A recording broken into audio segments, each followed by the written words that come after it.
Hey, come here. It's dog shit. Well, this blew up. I'm sure by now you're all aware of my unhealthy obsession with Slipknot, and what better way to capitalize on the views of the last one than to make another video on them. I figured I'd take it upon myself to remind you which Slipknot album is the best. Volume 3 of the Subliminal Verses was released on May 25th, 2004, and would continue the success the band had gained with their first two albums. It's also the best thing the band had ever put out, and I will fight any motherfucker who says otherwise. If me inside got my ears pregnant, this album is the gangbang that landed me on Mari wondering who the father is. This album is the reason I'm even a fan of these guys. On my initial listenings of the first two albums, I actually didn't like them, which is absolutely criminal looking back on it, but this album helped me to love and appreciate all their albums. Everything from this era was on point. The music, the live performances, the look. Oh my god, the look. You had Corey's drip.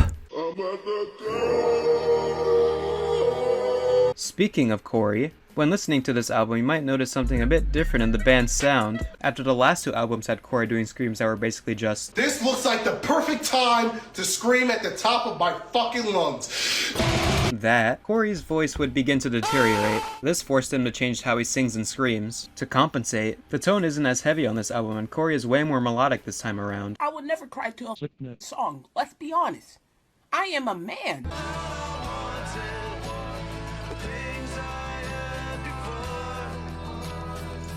This album was peak for Corey's clean vocals, and the more melodic sound helps to highlight that. Sure, there's been a couple live performances where the scream hasn't been great, but when it's good,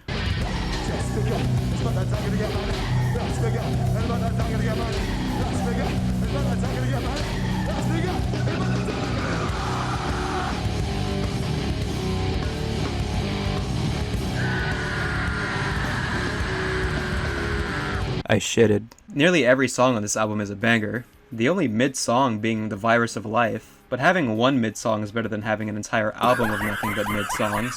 The Blister Exists works to set the tone of the album with how chaotic and bouncy it is. The song was actually added back into the band's live set list, which is so refreshing after them playing Duality, Vermillion, and Before I Forget for the last decade. The best song on the album would probably have to be Pulse of the Maggots, with those sick-ass guitar solos, as well as the fact that it could fully showcase how demonic Corey's screams can be.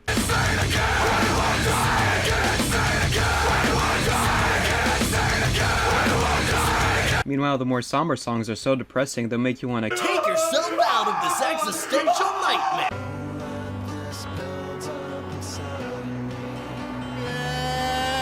Going into making this video, I was worried my opinion on the album would change and I wouldn't like it as much. But no, I'm right, this album still kicks so much ass. It never fails to be an amazing listen. I don't think I could ever get bored of it. Without this album, I wouldn't be a fan of one of my all-time favorite bands. And for that, it'll always have a special place in my cold black heart.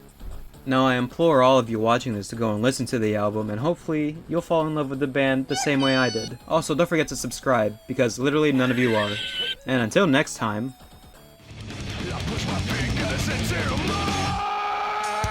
No.